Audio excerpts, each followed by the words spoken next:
veces la vida es inesperada.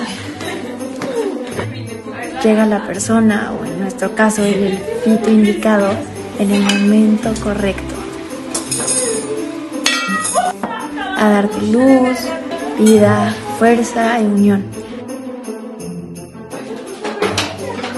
Es cuestión de aprender a soltar lo que nos sirve, aceptarlo y empezar a disfrutar el momento. La persona con la que te rodeas, disfrutar cada sentimiento en el momento en el que se te presenta.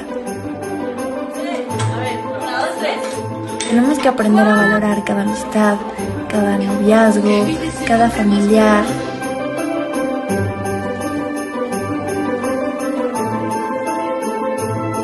Nunca sabes cuándo es la última vez que lo vas a tener.